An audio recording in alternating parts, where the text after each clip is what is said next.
오늘은 특강으로 성경의 종말론과 관련해서 특별히 천년 왕국설에 대해서 같이 살펴보고자 합니다. 본문의 말씀은 요한계시록 20장 1절에서 6절까지의 말씀입니다. 먼저 본문을 같이 읽겠습니다. 요한계시록 20장 1절에서 6절까지의 말씀입니다. 또 내가 보매 천사가 무저갱 열쇠와 큰 쇠사슬을 그 손에 가지고 하늘로서 내려와서 용을 잡음이 곧 옛 뱀이요 마귀요 사단이라.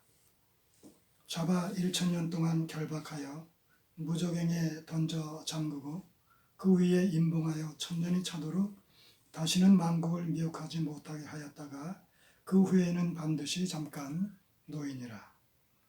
또 내가 보호자들을 보니 거기에 앉은 자들이 있어 심판하는 권세를 받았더라. 또 내가 보니 예수의 증거와 하나님의 말씀을 인하여 목배임을 받은 자의 영혼들과 또 짐승과 그의 우상에게 경배하지도 아니하고 이마와 손에 그 표를 바치도 아니한 자들이 살아서 그리스도로 더불어 1000년 동안 왕노릇하니 그 나머지 죽은 자들은 그 1000년이 차기까지 살지 못하더라. 이는 첫째 부활이라. 이 첫째 부활에 참여하는 자들은 복이 있고 거룩하도다. 둘째 사망이 그들을 다스리는 권세가 없고 도리어 그들이 하나님과 그리스도의 제사장이 되어 1000년 동안 그리스도로 더불어 왕노릇하리라.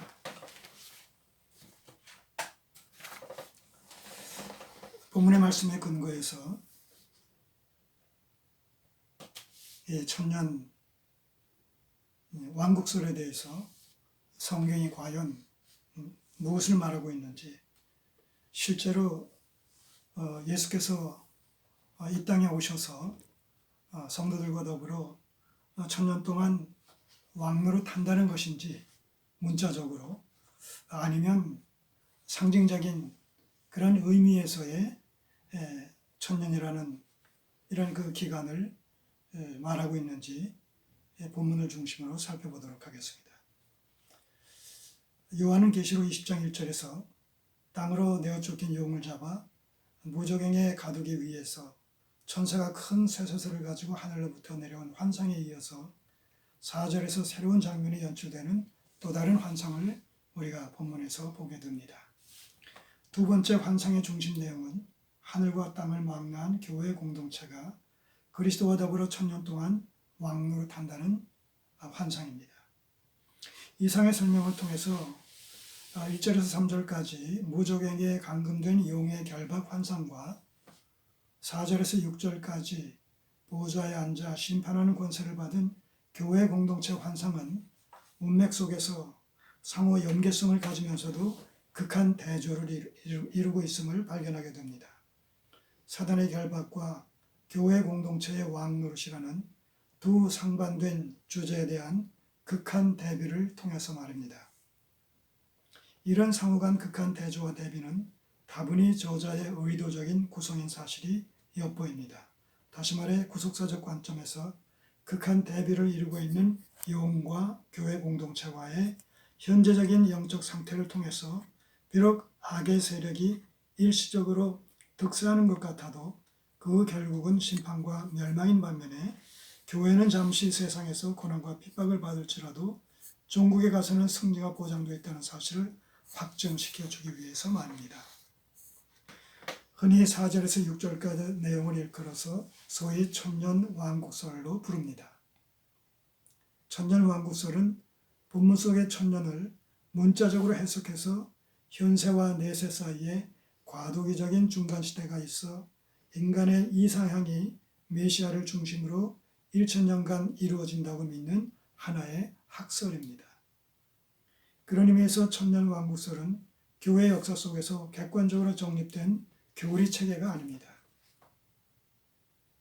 지금까지 본 천년왕국설은 크게 네 가지로 살펴볼 수가 있겠는데, 그 첫째가 전천년설입니다. 두 번째가 쇠대주의 전천년설, 세 번째가 후천년설, 네 번째가 무천년설. 이상 네 가지가 일반적으로 제기되어지는 천년왕국설의 학설입니다.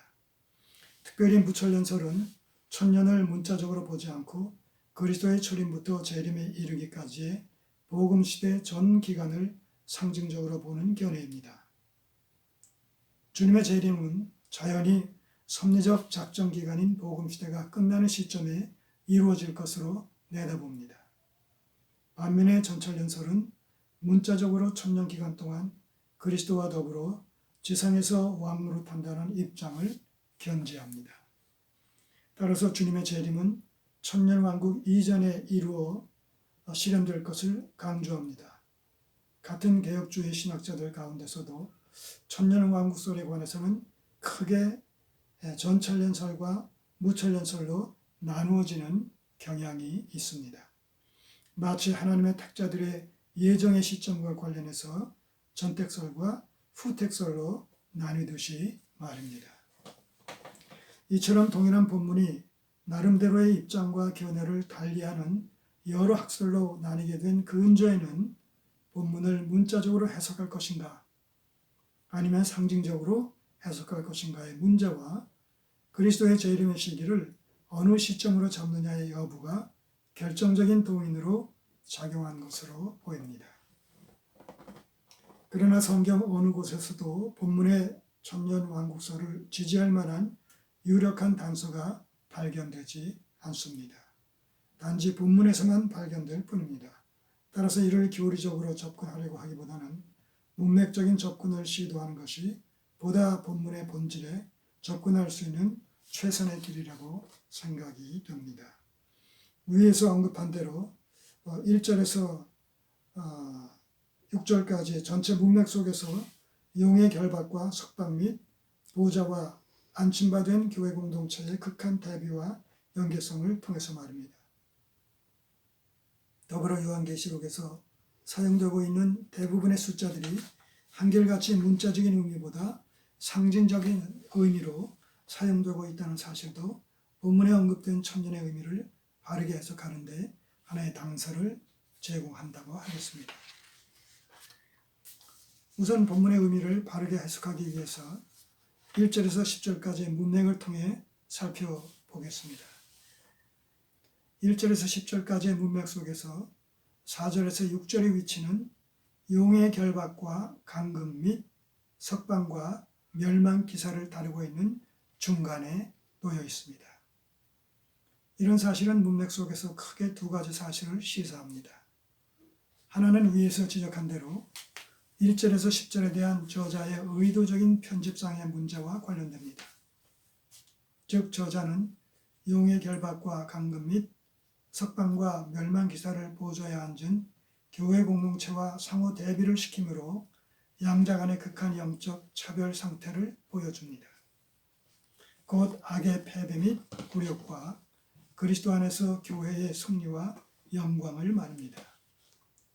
이는 하나님의 말씀과 예수의 증거로 고난과 핍박을 받고 있는 모든 시대의 모든 교회들에게 큰 위로와 격려 및 소망을 안겨줄 것이며 믿음의 인내를 촉구하는 결정적인 동인으로 작용하게 될 것입니다. 다른 하나는 1절에서 3절까지 용이 무저갱에 감금된 기간을 1000년으로 제한시키고 있습니다. 1000년이 차면 반드시 잠깐 노임을 받는다고 했습니다. 7절은 1절에서 3절까지의 연장선상에서 용이 1000년이 참에 잠시 노임을 받아 악의 무리들을 규합하는 사건이 소개됩니다. 이런 사실의 문맥 속에서 의미하는 바는 4절에서 6절의 교회 공동체의 천년 왕노릇의 기간과 용이 무저갱에 갇힌 천년의 기간이 동일한 기간으로 상호 중복되고 있다는 사실입니다. 이는 저자가 의도적으로 1000년간의 용의 결박과 패배와 수치를 동일한 기간인 천년간의 교회의 승리와 영광과 상호 대비시킴으로 양자 간의 차별화된 극한 영적 상태를 성경 독자들에게 보여주는 것입니다. 이는 그리스도 안에서 이미 성취된 영적 실질이 최후의 종말 운정의 승리를 보증해 준다는 것을 의미합니다. 마치 구원의 현재성이 미래의 구원의 완성을 보증해 주듯이 말입니다. 이미와 아직 아닌의 원리 속에서 말이죠. 자, 이상의 맥락 속에서 용이 무적행에 감금당한 1000년 기간 속에 담긴 구속사적 의미는 무엇일까요? 첫째는 아이의 승천으로 계시록 12장에 소개되어 있는 내용입니다. 첫째는 아이의 승천으로 여기서 아이는 예수님을 얘기하죠. 아이의 승천으로 인한 용의 패배와 하늘로부터의 추방을 의미합니다. 무적행에 1000년 동안 용이 감금당했다라는 사실이 의미하는 것을 지금 말씀드리는 겁니다. 첫째는 아이로 묘사된 예수 그리스도의 출생, 사역, 죽으심, 부활, 그리고 승천으로 인한 용의 패배와 하늘로부터의 추방을 의미합니다. 둘째는 천사에 의해서 쇠사슬로 묶여 무적행에 갇히고 인봉함으로 용이 완전 결박과 무활동의 상태를 가리킵니다. 셋째는 따라서 용이 무적행에 감금된 천년의 기간은 예수님의 초림과 재림 사이의 섭리적 작전 기간을 상징적으로 가리킵니다. 결과적으로 계시록 안에서 교회와 용 사이에 결부된 중요한 숫자들 간에 이런 등식이 성립됩니다. 다시 말해서 1260일은 한때, 두때, 반때와 동일한 의미를 가지고 또 이것은 42달이라는 숫자와 동일한 의미를 가지고 그리고 이 모든 것들은 또한 나아가서 오늘 본문에서 얘기하고 있는 천년이란 이런 천년 동안 왕노릇한다라는 이 천년이라는 숫자와 등식 관계를 이루고 있습니다. 이런 사실에 근거해서 용이 무적행에 갇힌 천년 기간과 교회가 그리스도 안에서 천년 동안 왕노릇하는 기간이 동일한 기간으로 중복되고 있다면 용의 천년 감금 기간이 상징적인 기간이듯이 교회가 왕노릇하는 천년 기간 또한 상징적인 기간임이 증명됩니다. 아울러 용의 감금 기간의 성격이 예수님의 초림과 재림 사이의 기간과 밀접하게 연관된다면 교회의 왕노릇하는 기간도 같은 기간임에 틀림없습니다.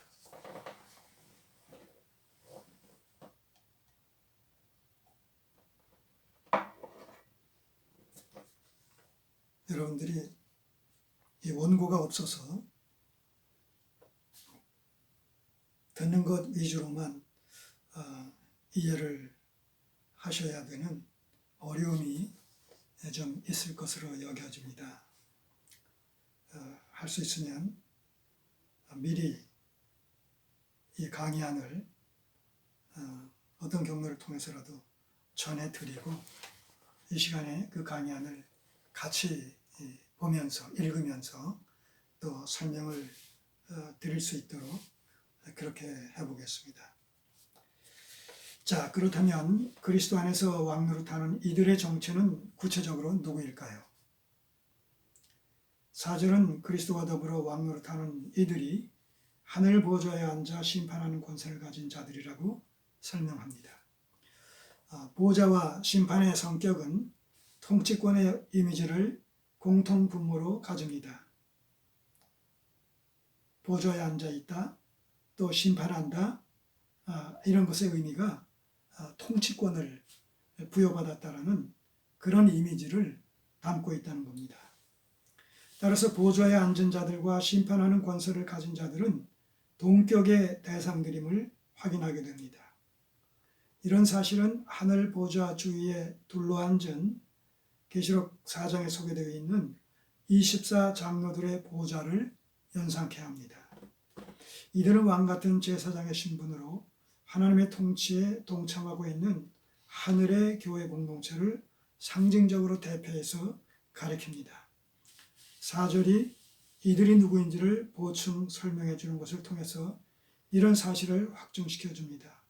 다시 말해 또 내가 보니 예수의 증거와 하나님의 말씀을 인하여 목배임을 받은 자의 영혼들과 또 짐승과 그의 우상에게 경배하지도 아니하고 이마와 손에 그의 표를 받지도 아니한 자들이 살아서 그리스도와 더불어 1000년 동안 왕노릇하니 그 나머지 죽은 자들은 그 1000년이 차기까지 살지 못하더라. 이는 첫째 부활이라. 자, 본문은 두 부류의 사람들을 소개합니다. 전자는 신앙의 정절을 지키다가 죽은 하늘의 순교자들의 영혼들입니다. 후자는 순교의 각오로 짐승의 표를 받지 않고 그 우상에게 경배하지도 않은 땅에 있는 하나님의 충성된 종들을 가리킵니다. 이 두 부류가 살아서 그리스도와 더불어 1000년 동안 왕노릇한다는 사실입니다. 특별히 계시록에서 죽은 성도들이 하늘에 여전히 살아있는 상태를 묘사할 때 영혼이란 단어를 사용합니다. 그런 의미에서 20장 4절에서 예수의 증거와 하나님의 말씀을 인하여 목배임을 받은 자의 영혼들 이란 표현은 계시록 6장 9절에서 하나님의 말씀과 저희의 가진 증거로 인하여 죽임을 당한 영혼들 이란 표현과 병행적인 관계를 이루고 있습니다. 따라서 이들은 동일한 존재들로 하늘에서 여전히 살아있는 순교자들의 영혼을 가리킵니다.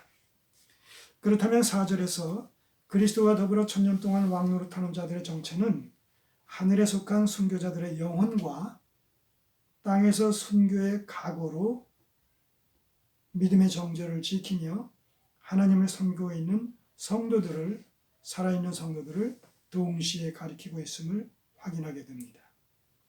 결국 보좌에 앉아 심판하는 권세를 가진 자들은 하늘과 땅에 있는 성도들, 곧 교회 공동체를 총칭하고 있음을 문맥을 통해서 확인할 수가 있습니다. 반면에 5절에서 그 나머지 죽은 자들은 1000년이 차기까지 살지 못한다고 괄호로 묶어서 설명하는 부분이 있습니다.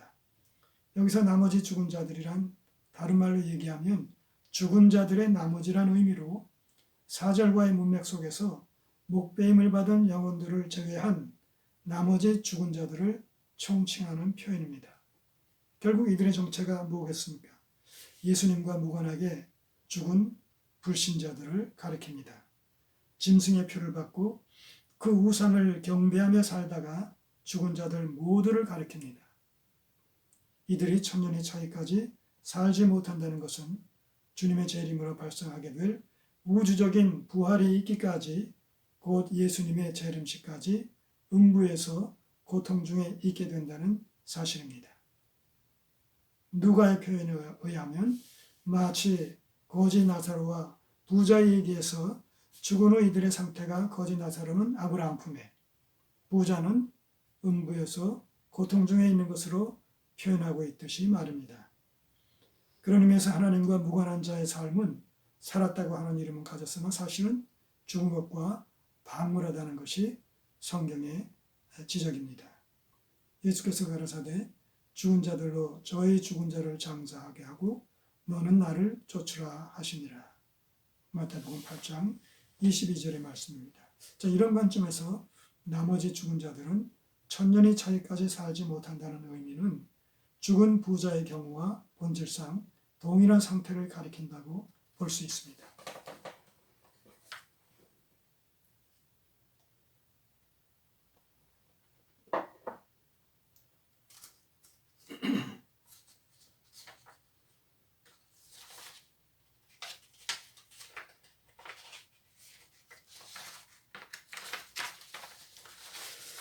요한은 계속해서 그리스도와 더불어 왕노릇하는 1000년 기간이 또 다른 의미에서 첫째 부활이라고 말합니다. 이 첫째 부활에 참여하는 자들은 특별히 복이 있고 거룩한 자들인데 그 이유는 둘째 사망이 그들을 다스리는 권한이 없기 때문이라고 없기 때문이라고 진술합니다.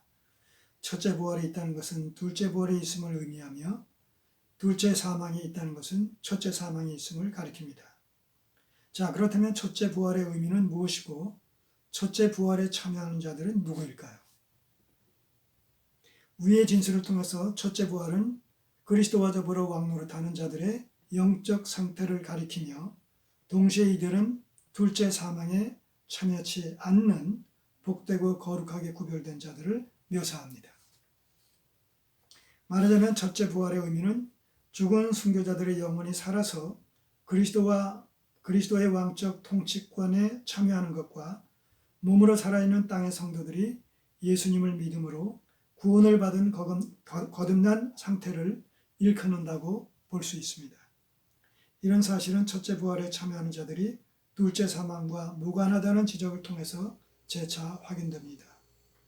둘째 사망은 생명책에 기록되지 못한 자들이 들어가는 불못의 형벌을 가리키기 때문입니다. 이들은 불신자들로 생전에 짐승의 표를 받은 자들이요 마귀에게 속한 자들이며 하나님과는 무관한 자들을 가리킵니다. 반면에 성도들은 생명책에 이름이 기록된 자들입니다. 예수 그리스도의 구속 안에서 영생이 보장된 자들로 그 이름이 생명책에 농명된 자들입니다. 이들은 둘째 사망인 불못과 심판과는 상관이 없는 자들입니다.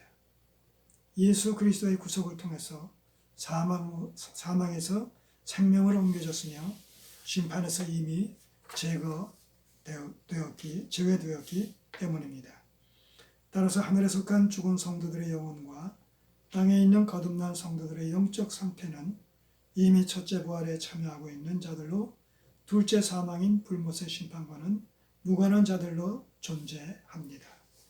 정리하면 첫째 부활은 땅에 사는 거듭난 성도들의 중생 사건과 죽은 성도들의 영혼이 여전히 살아서 그리스도의 제사장이 되어 그리스도와 더불어 천년 동안 왕노릇하는 상태를 가리킵니다. 이들은 둘째 사망인 불못의 형벌로부터 제외됩니다. 둘째 부활은 우주적인 육체의 부활 사건을 가리킵니다. 천년 기간이 끝나고, 다시 말해서 초림과 재림 사이 이 교회 시대, 복음의 시대가 끝나고 주님의 재림과 더불어 둘째 부활이 일어납니다. 여기에는 신자와 불신자가 공히 동참하게 됩니다. 그러나 부활의 성격이 다릅니다. 신자의 부활은 생명의 부활의 성격을 띠지만 불신자의 부활은 심판의 부활의 성격을 띠기 때문입니다. 요한복음 5장 28절에서 29절의 말씀이 이를 증거해 줍니다. 계시록 20장 11절에서 15절에 백보자의 심판이 우주적 부활과 최후의 심판의 경우를 보여주는 신뢰입니다. 한편 첫째 사망은 모든 사람이 직면하게 되는 육체의 사망을 가리킵니다. 반면에 둘째 사망은 둘째 부활에 참여하는 불신자들이 맡게 되는 불못의 형벌을 말합니다. 둘째 부활에 참여하는 신자들은 불못과는 무관하게 새 창조의 질서인 영생의 하나님 나라를 상속받게 될 것입니다. 이상 간략하게 천년 왕술에 대해서 살펴봤습니다. 같은 개혁 교회 안에서도 이 전천년설을 믿는 사람과 또 무천년설을 믿는 사람들이 나누어집니다. 나누어진다 손 칠지라도 우리가 궁극적으로 주님의 재림과 더불어 육체의 그 부활, 신령한 몸으로 우리 육체가 다시 부활해서 영원한 하나님의 나라에서 영생공락을 한다라는 사실에는 아무런 차이가 없기 때문에 이런 그 학설의 차이를 우리가 서로가 반목하고 불신하는 일에까지 확대시켜서 적용할 필요는 없다고 생각이 됩니다. 이상으로 오늘 특강 시간을 모두 마치도록 하겠습니다. 수고하셨습니다.